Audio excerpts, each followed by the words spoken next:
से तुम तक अनु को राजनंदिनी की लाल साड़ी में देखकर आर्यवर्धन के उड़ गए होश। सामने आया अतीत का दर्द, शॉकिंग अपकमिंग ट्विस्ट। तुम से तुम तक की कहानी अब एक ऐसे मोड़ पर पहुंच गई है जहां हर नया दृश्य अतीत के किसी गहरे रहस्य से जुड़ता नजर आ रहा है। आने वाले एपिसोड में एक ऐसा भावुक और रहस्यमय पल देखने को मिलेगा जब अनु अनजाने में राजनंदिनी की लाल साड़ी पहन लेती है।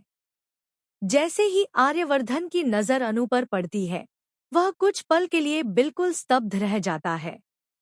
उसके चेहरे का रंग उड़ जाता है और पुरानी यादें उसके सामने ताजा होने लगती हैं। कहानी की शुरुआत होती है जब घर में एक विशेष पूजा और पारिवारिक समारोह की तैयारियां चल रही होती हैं। परिवार की महिलाएं पूजा के लिए पुराने पारंपरिक कपड़े निकाल रही होती हैं।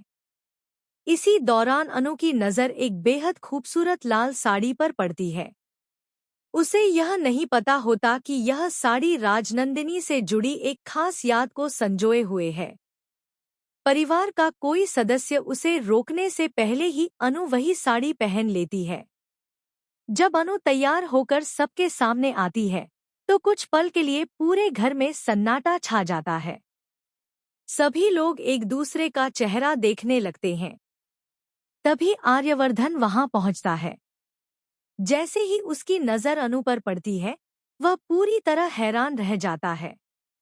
उसके चेहरे पर खुशी नहीं, बल्कि दर्द, हैरानी और गहरी बेचैनी साफ दिखाई देती है। आर्यवर्धन की आंखों के सामने अतीत की कई धुंधली यादें घूमने लगती हैं। वह कुछ पल तक अनु को देखता रह जाता है, जैसे उसे यकीन ही न हो कि यह सब उसकी आंखों के सामने हो रहा है। अनु आर्यवर्धन का बदला हुआ व्यवहार देखकर घबरा जाती है। वह समझ नहीं पाती कि आखिर एक साड़ी पहनने से इतनी बड़ी प्रतिक्रिया क्यों हुई। इसी बीच जलंधर मौके का फायदा उठाने की कोशिश करता है। वह अनु के मन में शक पैदा करते हुए कहता है कि यह साड़ी सिर्फ एक कपड़ा नहीं, बल्कि आर्यवर्धन के अतीत का सबसे बड़ा राज है। उसकी बात सुनकर अनु और भी उलझन में पड़ जाती है। अब उसके मन में सवाल उठने लगते हैं कि आखिर राजनंदिनी और आर्यवर्धन के बीच ऐसा क्या रिश्ता था जिसे आज तक सबसे छिपाकर रखा गया। दूसरी तरफ झंडे भी इस पूरे घटनाक्रम पर नजर रख रहा होता है। उसे लगता है कि अगर अनु और आर्यवर्धन के बीच गलतफहमी बढ़ गई तो उसकी राह आसान हो जा।